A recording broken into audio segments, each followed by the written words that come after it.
Bawat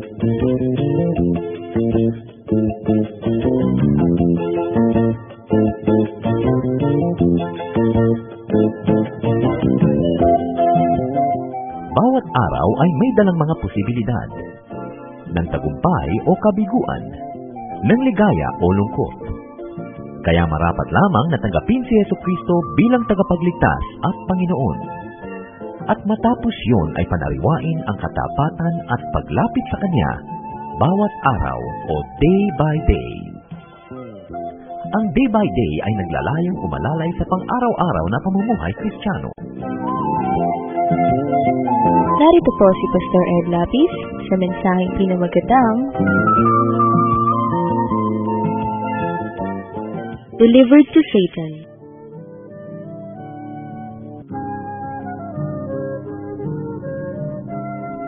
Kung kayo po halimbawa ay isang regalo, if you were a gift at kayo ay gift wrap with ribbons, with frills, sino ang gusto ninyo magbukas nun? Halimbawa, ireregalo kayo kung kanino. Alright? You're going to be wrapped and delivered to somebody. To whom do you want to be delivered? Special delivery yan, sealed with a kiss. Kanino kaya? Does anybody here want to be delivered to Satan?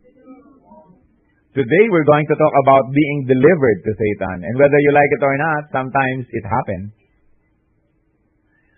Do you know that the church or the church leadership may deliver a hard-headed member to Satan? You know, in fighting to win, we have to know the interrelationships of God, of man, of Satan, para alam natin yung rules, how to win in this spiritual warfare. Father, we're asking you for a very, very simple message that comes from your holiness, from your wisdom. Quiet our hearts, Lord. Patahimikin niyo po kami, alisin niyo po ang aming mga inaalala sa buhay, and help us concentrate on you alone. Alisin niyo po, Panginoon, ang galit, alisin niyo po ang pag-aalala, ang selos, ang mga insecurities, ang mga problema sa aming puso, at bayaan mong maituon namin ang aming pansin sa iyo lamang. Bayaan mo, Panginoon, ang iyong banal na Espiritu ang siyang mangusap sa amin. Let your Holy Spirit speak to us in wisdom, in truth, to convict us to live according to the way you want us to live. Panginoon, by the power of the name and the blood of Jesus Christ, we tie the spiritual enemy so that he cannot work against us. Give, Lord, your people the concentration to be able to behold your beauty, your wisdom, and your truth. And we're confident that you will grant our request as we ask it in the name, on the account of Jesus Christ, our Savior, our Lord, our friend. Amen. Sabi po sa 1 Timothy 1:18 to 20, Paul was speaking. Kausap niya po si Timothy. Timothy, my son, I give this instruction in keeping with the prophecies once made about you, so that by following them you might fight the good fight, holding on to faith in a good conscience. Some have rejected this, and souls have shipwrecked their faith. Among them are Hymenaeus and Alexander, whom I have delivered to Satan, to be taught not to blaspheme. Narito po si Pablo, kausap niya si Timothy, ang kanyang anak sa pananampalataya. Binibigyan niya ng isang napakalaking gawain. At sabi niya, take note, may mga lalaki dyan who have ignored the word of God. They have shipwrecked their faith. And so therefore, I have delivered them to Satan to be taught not to blaspheme. Para sila turuan ng leksyon at huwag magturo ng mga kasamaan at mga kasinungalingan. Sila ay ibinalot ko at ibinalalo ko kay Satan. Yan ang sinabi ni Pablo. What does it mean to be delivered to Satan? Marami po tayong misconceptions about Satan, and so we lose the war. We've got to understand the mechanics of this spiritual battle. Ang sinabi po dito na delivered to Satan, they use a Greek word paradidumi, ibig sabihin to abandon or to remove protection. To remove protection from Satan or to abandon to Satan, ibinigay mo na. Ibinalato mo ang taong ito kay Satan. And therefore, to be delivered to Satan is to be exposed to Satan's fury, to the great satanic danger. It's the worst that can happen to a Christian. We're not talking about salvation here. Salvation can never be taken away. But the body, life on this earth, is given to Satan to torture. Pag ibinigay ka, you are at Satan's mercy. Alam naman natin, Satan doesn't have mercy. So you are under Satan's wrath or fury. So 1 Corinthians 5:5, Paul commands the church of Corinth to deliver unto Satan for the destruction of the flesh a man who was stubbornly living in adultery. Mayroong isang lalaki na ang kalon niya asawa ng kanyang ama. Patuloy silang nabubuhay sa kasalanan. Sabi ni Pablo, deliver that man to Satan for the destruction of the flesh. So both in 1 Timothy 1:20 and in 1 Corinthians 5:5, we find a clear command, and we find clear commands, in fact, to abandon some people to Satan. Ibigay nyo, bayaan ninyo sila. Alam niyo po sa ating buhay Kristiyano, merong isang rose-colored error, napakaganda ng kulay pero error, and this error is this belief that Satan cannot touch born-again Christians. That is not true. He can. Satan can touch born-again Christians. It is not only possible to happen, but giving up some believers to Satan is also a ministry of the church. Shocker to some of us, but it's the truth. In fact, God Himself delivers Christians to Satan. Makikita natin yan mamaya, pag-uusapan natin. Meron tayong 4 big examples of people that were given up by the Lord to Satan. Now, let's analyze what it means to be delivered to Satan. How is a person turned over or delivered to Satan? Paano nangyayari na isang tao ibibigay mo kay Satanas? Sa Matthew 18 verse 17, sinabi diyan, if a brother sins and refuses to listen even to the church, treat him as you would a pagan or a tax collector. Kapag isang kapatid may kasalanan, ang tigas ng ulo, ayaw paawat, itrato niyo siya isang pagano, isang hindi mananampalataya, o isang mangongolekta ng buwis, meaning outsider, hindi siya believer. Now, if you are an outsider from the church, you are cut from the fellowship. What does it mean to be cut from the fellowship? No prayers will be offered for you. You will get no spiritual feeding, and therefore you are also given no area of service. You are exempted or you are barred from the Lord's table. You cannot partake of the Lord's Supper. And there is a great blessing in participating in the Lord's Supper with a faithful and sincere heart. Hindi lang yan seremonya.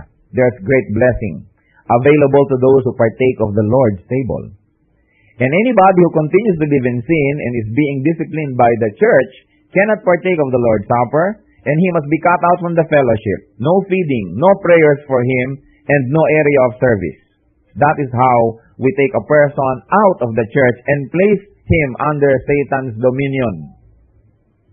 Ano ang nangyayari? Because when you are not prayed for, you have no protection.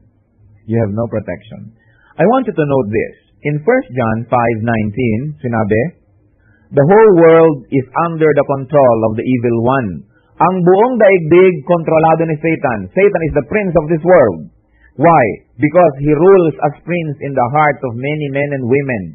And na nagpapatakbo ng gobyerno, nagpapatakbo ng komersyo, nagpapatakbo ng mga negosyo. And so therefore, by indirect intervention through the hearts of those that are ungodly, Satan is the prince of this world. This world is under Satan's dominion. And so titingnan natin ang buong mundo, Satan's territory. You've got to realize that. 2 Corinthians 5:20 tells us that Christians are Christ's ambassadors. Tayo, mga ambassadors ni Christ. If Christians are Christ's ambassadors, therefore, the church is God's embassy on earth. The church is not a building. The church is a body of believers who believe in Jesus Christ, accepted Him as Savior and Lord, and is now living under His Lordship and teaching. That is the church. The church is people. The church is not a building. This place is not a church. We are the church. Wherever we go, the church is there. When 2 or 3 are gathered in the Lord's name, the church is there. And so therefore, tingnan ninyo that the church is the embassy of God on earth, earth being satanic territory. And so therefore, there is only one place where you are safe. That is in the church. In the company of believers, not in the building. In the company of believers, in fellowship. Alam nyo, katulad yan sa Riyadh, ibang-iba ang takbo ng gobyerno dyan. Hindi pwedeng magsama ang babae at lalaki, hindi pwedeng kumanta, hindi pwedeng gumawa ng mga cultural activities. But at the Philippine Embassy, I've been invited many times to direct cultural activities, lalo kung mga June 12, mga malalaking event. And so we have all of these big activities inside the embassy. And outside, ang daming pulis. Huwag na huwag mong magawa sa labas yung ginagawa mo sa loob. Huli ka. Pero ang mga ipinagbabawal nila nangyayari sa loob ng embassy, wala silang maaaring gawin because the embassy is considered Philippine territory. They cannot touch it. You've got diplomatic immunity. And that is the same with the church. The world is Satan's territory, but the church is God's embassy. Only inside the fellowship, only in the church are you safe. Because you are protected by God's diplomatic immunity. You are protected by God's love and blessing. Outside of the fellowship, you are in the dominion of Satan. And so therefore, to be put outside of the church, to be disciplined and chastised, and to be put outside of the fellowship is to be helplessly thrown into Satan's territory. Akala ng iba, ano, kung disiplinahin nila ako, di hindi ako attend. Sa bahay na lang ako mag-isa. You are on your own. You don't enjoy diplomatic immunity because you are not in the embassy of heaven. It is very dangerous to be outside of the fellowship. The church membership is ignored by many people, but church membership is the best privilege there is. Because church membership gives you diplomatic immunity from Satan, whose territory the world is. At ang privilege na yan is withdrawn from believers who persist in sin and disobedience. Remember, it is not salvation that is taken away, but the body, this present life, is delivered to Satan. Pag namatay pa rin siya, pupunta pa rin siya sa heaven, born again siya. But he will have to live his life here as if it was hell. Because he is cut from the fellowship. Kaya sabi sa Bible, do not neglect the fellowship. Nakikita niyo ba ang mga taong laging natatalo sa kasalanan? Nag-iisa. Outside of the fellowship, you are not safe. Kaya dapat ang protection natin from the evil one, yung kumpul-kumpul, laging magkakasama. Kasi kung nag-iisa ka, pwede mo namang gawin Pero may kasama ka, wow, nakakahiya naman sa kapatid, hindi ko gagawin. Noobliga ka to be banal, di ba? That's why the fellowship is very important. Kahit kung minsan ayaw mo na maging banal, obligado ka pag may kasama ka Kaya mahalaga kumpul-kumpul, magkakasama. Tinanggal ka sa fellowship. Paano ka na? And the church has that ministry. Church leaders have that power from the Lord to deliver erring members to Satan. If your leaders stop praying for you, can you imagine what can happen? If the prayer meeting gets a notice from the church, stop praying for this member. Sinabihan na natin siya, paulit-ulit ang tigas ng ulo niya, we will now deliver him to Satan. Can you imagine what can happen? Para kayo nasa embassy ng Pilipinas na inilabas ka doon sa pader ng mga embassy, lagot ka na ngayon sa mga mutawa. Lagot ka na ngayon sa mga Saudi authorities. Wala kang protection. Alam niyo, ang ating mga kababayan dyan na naaapi, takbo sa embassy dahil yan ang protection Tayo takbo sa fellowship, yan ang ating protection. Kaya ang ganda ng parallelism, we are Christ ambassadors and the church is God's embassy. Now, we're going to discuss about positive deliverance to Satan. Yung mga tao na hindi naman gumagawa ng masama, bakit nade-deliver din sila kay Satan? You know, God delivers a sinning believer to Satan, but God also delivers upright people to Satan. Let's quickly look at 4 examples ng mga upright people who were delivered to Satan. Bakit kaya? And I want you to see, baka isa ka dito, kapatid. One person was Job. You've heard of Job. Job was an upright man. He feared God. He shunned evil. Napaka-Diyos, maka-Diyos na tao, ubod ng yaman. May 7 anak na lalaki, 3 anak na babae.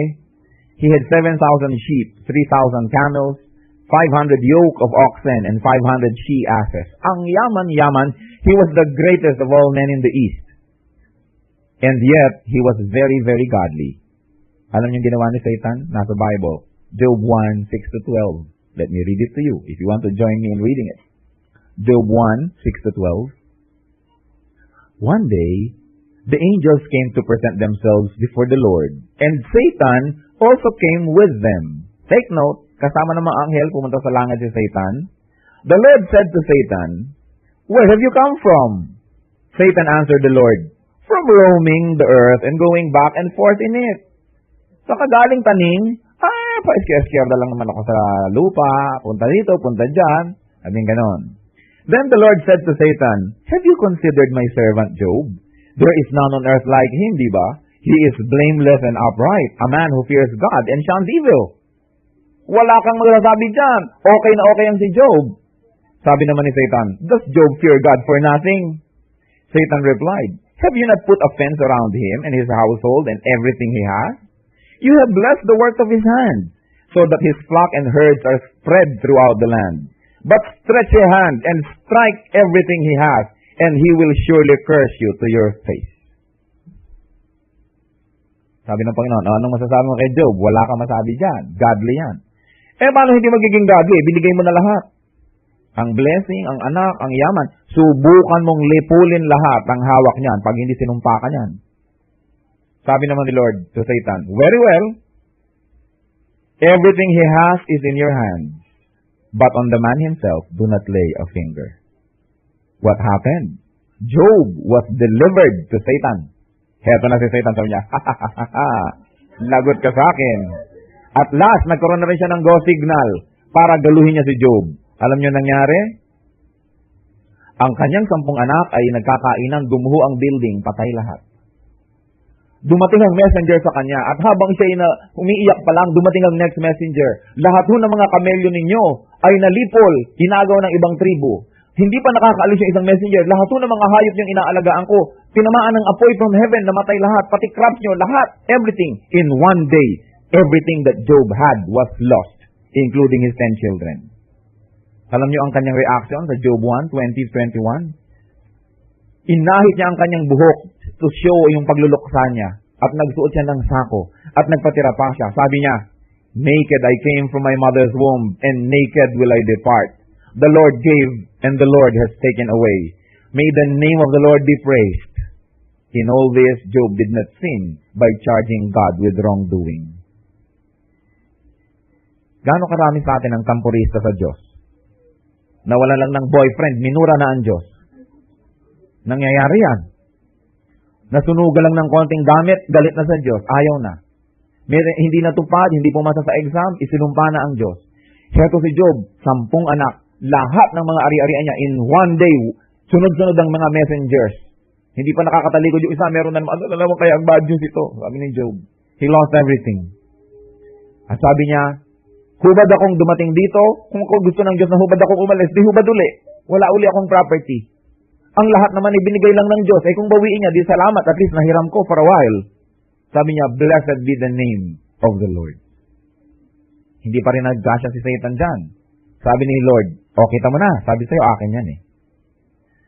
Paano naman hindi mo ipinagalaw yung kanyang katawan? Siyempre, mga anak-anak lang niya, yung property, pwede yun, pero healthy pa rin siya eh. Subukan mong ipagalaw siya sa akin pag hindi ka niya sinumpa. Sabi ni Lord, sige, galawin mo, huwag mo lang papatayin. Alam niyo nangyari kay Job?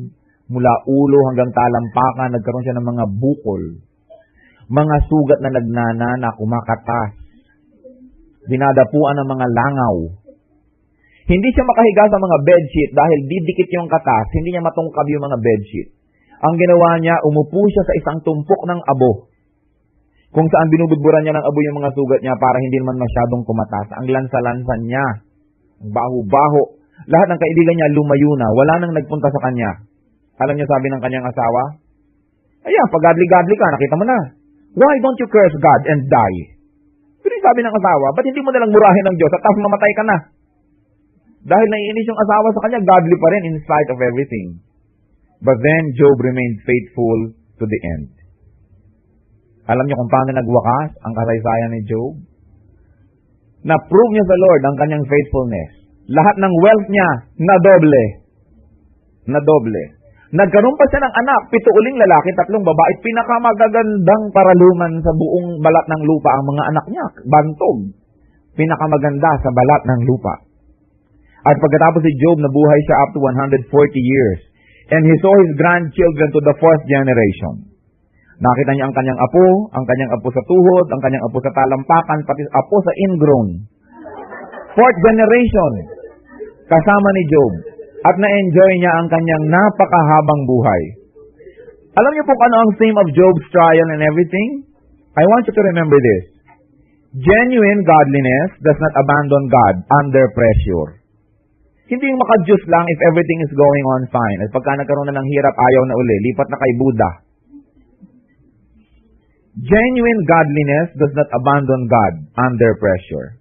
You know, Job's trial taught him several things. One, Job's trial taught him about God's sovereignty. Nakita niya, God is sovereign. Pag gusto niya, pwede niyang gawin. Walang makakapigil. And so therefore, kailangang bow tayong lahat sa Diyos. And also, the trial taught him about his own weakness and about his own helplessness. He was the greatest man in the East. Lahat bow sa kanya. Pero na-realize niya that he was not secure in spite of his wealth outside of God's protection. Gaano karami sa atin ang insecurity inilalagay natin sa pera, sa wealth, sa power? No way! Sa isang iglap, pwedeng tanggalin niya ng Diyos pag hindi tayo nag-ingat. Sa isang sandali, everything that you have worked for could be wiped out according to God's will. God is sovereign. He must never be treated lightly. And Job also realized something else. He realized the necessity to submit to divine will no matter what the cost. Kahit ano pa, bow pa rin siya sa Diyos. Yan ang kanyang natutunan. Bakit si Job was delivered to Satan? Job was delivered to Satan to glorify God. Nakita ninyo kung may trial, sasabihin ni Satan, akin yan. Sabi ni Lord, hindi, akin yan. Sige, subukan mo. Job won by God's grace. Kaya sabi niya, nag-glorify ang Diyos. Anong sabi ni Lord kay Satan pagbalik niya? Ano? Kita mo na. Sabi sa'yo, akin yan eh. At may smile siguro on the Lord's face. Paano kung natalo si Job? Can you imagine kung anong kantsaw ang aabutin ng Diyos kay Satan? Sabi sa'yo, akin yan eh. Does it happen in our lives? Pag dumadating ang mga trial, balik si Satan. Alam niyo bang lahat ng trial may permission ng Diyos? Satan cannot give you any difficulty without God's permission. And the beautiful thing about it, sabi, God will not allow you to be tempted beyond your strength. But with the same temptation will also give you the way of escape. Pag nagpatalo ka, dahil nagpatalo ka, hindi dahil natalo ka. So pag natalo ka ngayon, ano sasabihin ni Satan? Okay, tams, akin. And then we embarrass God. Trials are for the glory of God. It's for us to pass. Trials are to show Satan the strength of faith, not its weakness. Hindi yung ayan na yung trial, naku, weak pa naman ang faith ko. Trials are allowed by God because He knows that if you would use your faith correctly, it will show Satan the strength of faith. And trials also in the life of Job were given so that God could double His blessings. Dinoble. Kung hindi tinanggal, paano dodoblehin? Dinoble. Kapatid, if you happen to be in this position right now, sinasabi mo, bakit ganito? Ang hirap-hirap ng buhay ko, ang dami-dami kong trial, wala naman akong ginagawang masama. Think of Job. Kalingkingan pa lamang ang nangyayari siguro sa atin. Baliwala. Small time pa lang. Wala pang nakakaranas mamatay lahat ng anak ng sabay-sabay at maubos lahat ng kabuhayan, all happening in one day. At magkaroon ng bukol from head to foot. At pati kaisa-isa mong asawang natira, binuin nyo lahat ng mahal niya sa buhay, kinuha ang kanyang mga anak. Nakakapagtaka, ba't hindi kinuha yung asawa? Di ba? Ngayon, alam na natin kung bakit hindi kinuha. Kakampi pala ni Satanas eh. Kakampi. Kaya nga nung sabi, bakit hindi mo nalang isumpa ang Diyos? At mamatay ka na dyan sana. Sabi ng kanyang, magtataka tayo, lahat ng valuable, kinuha natin yung asawa. Hindi pala valuable. Liability. And so therefore, nadadagdagan yung torture. Kapatid, kung kayo dumadaan sa period na yan, think of Job. Think of Job. Yung mga trial na yan can glorify God, can show Satan the strength of faith, and more importantly, can become an avenue for God to double your blessings after a while. Tiis lang. Habang nandyan, tiisin. Huwag matempt na sisihin ng Diyos sapagkat hindi pwedeng magkamali ang Diyos. We saw the first man, Job, delivered to Satan. There's a second one. The Lord Jesus Christ was delivered to Satan. Matthew 4:1. Jesus was led up by the Spirit into the wilderness to be tested by Satan. At alam natin na siya ay after 40 days nag-fast, Ang dami-daming temptation na ibinigay sa kanya ni Satan, subalit na pagtagumpayan niya. God delivered the Son to Satan to prove that the Son is faithful and incorruptible. Pati ang Panginoong Hesus hindi na-accept dyan, ibinigay din siya kay Satan. 40 days siyang ginugulo-gulo. And when did Satan attack the Lord? When he was alone in the wilderness. Remember this, the formula of Satan's attack, he will attack you when you are alone. When you are not under the protection of others. Mag-ingat mga Christian, avoid being alone. Many of you will agree with me. Yung mga banal-banal sa front door, na mamaya lumalabas sa back door, gumagawa ng kasalanan, sigurado nag-iisa kayo. O yung kasama nyo, may kasalanan din, hindi nyo yung gagawin sa harap ng choir, sa harap ng inyong Sunday school teacher. You will agree with me, lahat ng kasalanan ng Christian, ginagawa niya mag-isa. And so be very careful about being alone. You are outside of God's protection. There is a third man that was delivered to Satan, Paul himself, si San Pablo. You know, Paul was such a great apostle. He probably was the greatest apostle, teacher, missionary, pastor. Such was the greatness of Paul that the Lord delivered him to Satan. Why? Sabi sa 2 Corinthians 12:7-8, Paul was speaking. To keep me from becoming conceited because of these surprisingly great revelations to me, there was given me a thorn in the flesh, a messenger of Satan to torment me. Sabi ni Pablo, para huwag tiyakin na hindi ako magiging mayabang. Dahil sa dami ng blessing na ibinigay sa akin ng Panginoon, sa greatness ng ministry na binigay niya sa akin, heto, binigyan niya ako ng tinik sa aking laman, a thorn in my flesh. At ang thorn na ito parang messenger ni Satan, always telling me something. Alam niyo po what thorn that was? Paul was always persecuted. Sabi niya, henceforth let no man disturb me. I bear on my body the marks of Jesus Christ. Nakabear sa kanya ang mga bubukol, ang mga nilatigo sa kanya, ang mga peklat, ang lahat ng mga sugat. Everything was given him. Kaya ang dami-dami niyang peklat. Nababato, nabubugbog.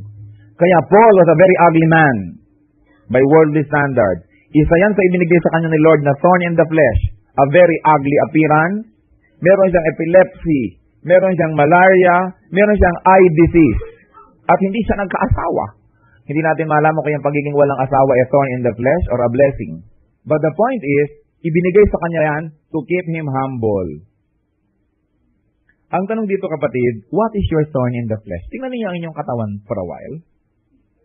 Tapos sabihin ng iba, naku, maganda lang ako, kaya lang panguwang ilong ko eh. Naku, first class na sana ang beauty mo, kaya lang ang dami mong bakokang. O kaya ang tali-talino niyan, kaya lang may polio. Di ba? O kaya ang ganda-ganda niyan, kaya lang boba. Lahat. You know, it is a way pala of the Lord to keep us from being proud. Alam niyo, meron akong isang pinsang babae. Sabi niya, alam mo pinsan, kung hindi lang pagkarami-rami kong peklat, siguro lagi ako nakabikini. Kaya lang, pang night swimming lang ang kutis ko. Kaya halos magpantalon ako kung naliligo. Kita niyo kung ang mga tao lahat, ang gaganda, ang tatalino, ang gaganda ng boses. Can you imagine what can happen to you? We can all be very proud. Kaya pala blessing yan. Kaya pala everything is a blessing. Even duling ako, blessing. Yes, kasi kung hindi ka duling, baka ka maging sex symbol pa. Magkasala ka pa. Kahit ka bungal-bungal, yan pala ang inilagay sa'yo ng Panginoon na thorn in the flesh para huwag kang ngiti ng ngiti at baka kung sino-sino ang iyong akitin. You know, and even leaders, sabihin natin, ang galing-galing na sana niya, kaya lang. Di ba? Okay na sana to, kaya lang. Laging may kaya lang. The Lord gives us a thorn in the flesh to keep us from being proud. Hindi ka makahirit. Kasi talagang lagi kang merong deficiency. Kaya anong sabi ni Pablo sa 2 Corinthians 12:9? Therefore, I will rather glory in my infirmities, that the power of Christ may rest upon me. Kasi niya, salamat Lord sa imperfection. Kung hindi, baka naging very proud tuloy ako. Kaya kung minsan nga, even Paul was kept a single all his life. Para humble din siya, wala siyang sariling pamilya. So siguro inaampon-ampon siya pagpasko, pag di mga okasyon ng iba, to keep him humble. Because he was such a great man. It seems like there was nothing that he could not do. And so, binigyan siya ng mga kapansanan. He was delivered to Satan for his own good.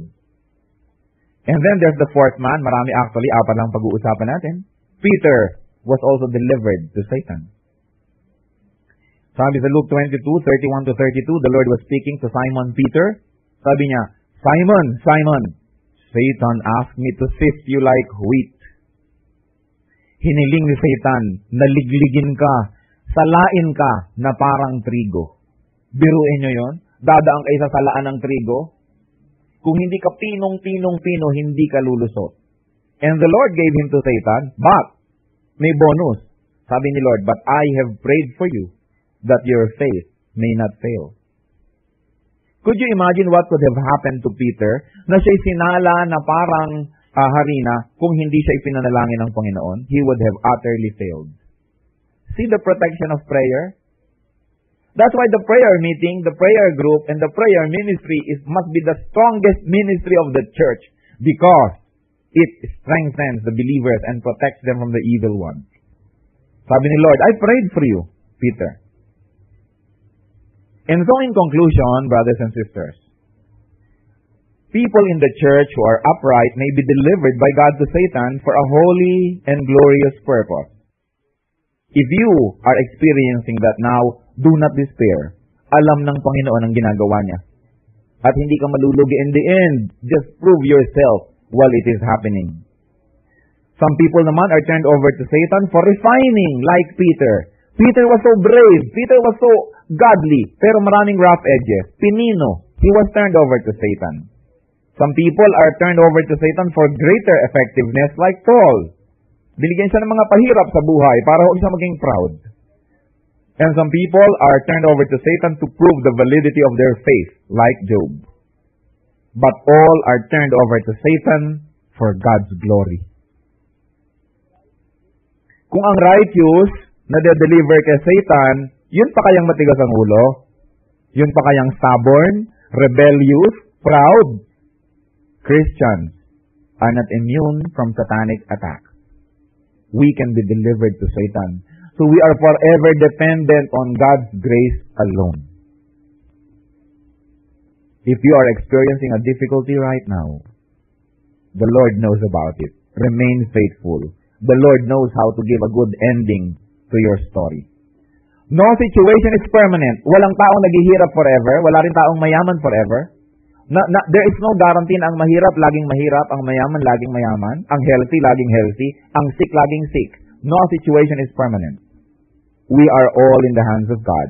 Let us learn to depend on Him fully. Satan could probably be right now asking to sift you like wheat. Asking for permission to treat you or me like Job. Or to put a thorn in your flesh like that of Paul. We must always be prayerful. Kaya sabi ng prayer, lead us not into temptation. Lord naman, please, lead us not naman into temptation. Yan ang sinasabi ng Lord's Prayer. Because it's going to be difficult. If the godly could be delivered to Satan, what more yung hindi ungodly? What more yung matigas ang ulo? Let's all rise and close in prayer. Salamat Panginoon sa mensahe na nanggaling sa iyo. Lord, we may have questions about Satan's role in your divine plan, but you know what you're doing, and we declare our faith in you that you cannot be wrong.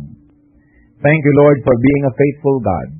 Thank you for your faithfulness to Job, to the Lord Jesus Christ, to Peter, to Paul, and to all of us. At kung may kasama kami ngayon, Panginoon, kapatid na nagkakaroon ng mga trials sa buhay, strengthen that faith, O God. Give your grace so that we can all go through these trials and pass this with flying colors so that we can give glory to you. This is a request on behalf of Jesus Christ, our Savior. Amen. Ang katatapos pong mensahe ni Pastor Ed Lapis ay pinamagatang Delivered to Satan.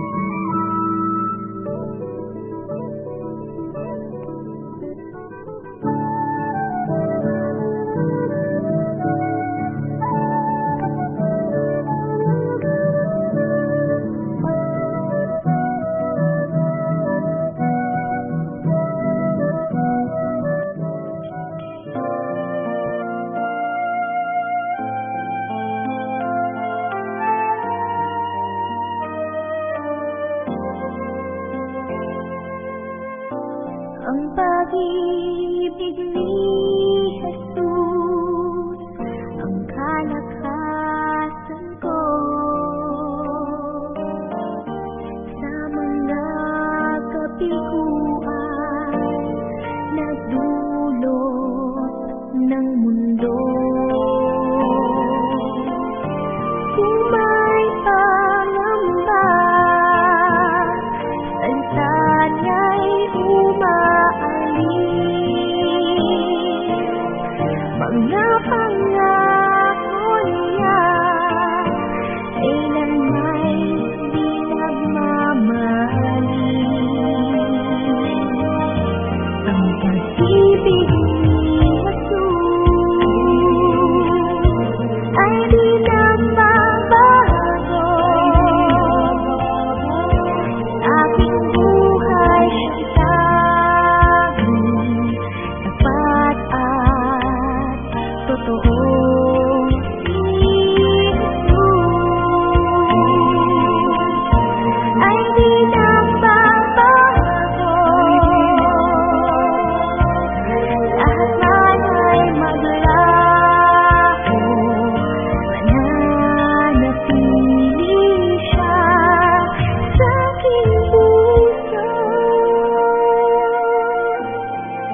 Dumako po tayo sa mga hiyas ng bayan, mga bagay po na maaari nating kilalanin, pag-aralan, ipagmalaki bilang mga Pilipino, hindi naman para magyabang, kundi para magkaroon po tayo ng mahalagang pagtingin sa ating mga ninuno, sa ating nakaraan at sa ating sarili.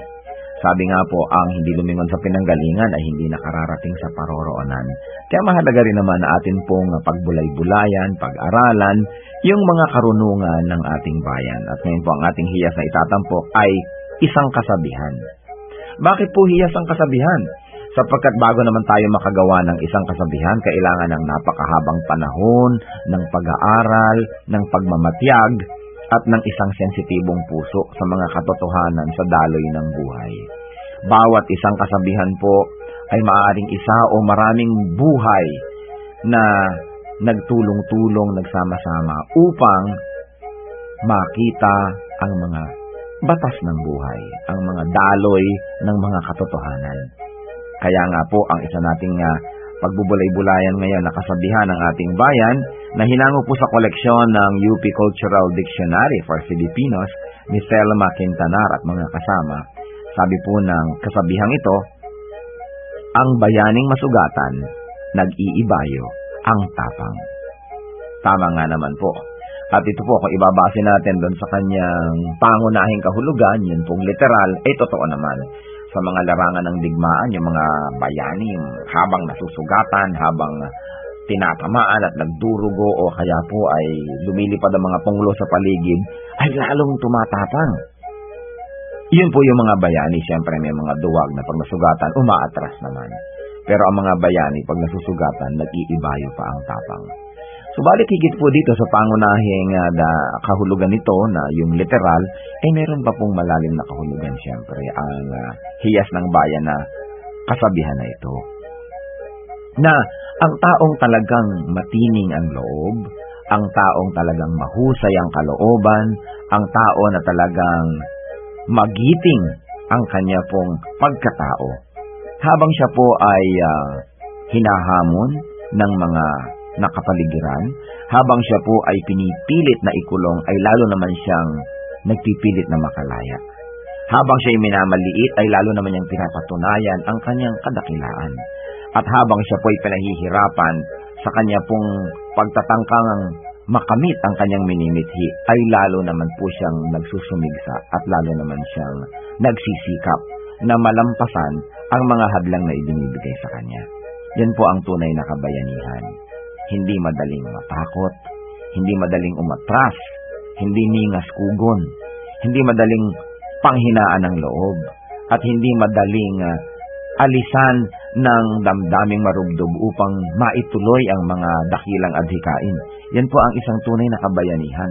Hindi madaling pigilin ng mga kalungkutan, hindi madaling pigilin ng mga balakid o hirap. At yan po ang isang tunay na kabayanihan. Yung pong tayo ay magkaroon ng isip na kapag naidalangin na natin at nadesisyon na natin gawin ng isang bagay, hindi tayo madaling hadlangan. Habang nagkakaroon ng hadlang, lalong tumitibay ang ating determinasyon na ito'y malampasan. Habang tayo nasusugatan, lalo tayong tumatapang. Yan po ang isang magandang kaugalian ng ating bayan na dapat nating alalahanin. Hindi po yung ningas kugon na sabi ng mga banyaga tungkol sa atin, kundi yung kasabihang ito, ang bayaning masugatan, nag-iibayo ang tapang.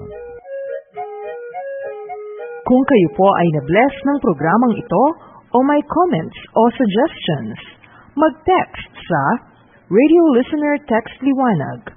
Type RL space name space address space ang inyong mensahe at ipadala sa 0917-549-2624.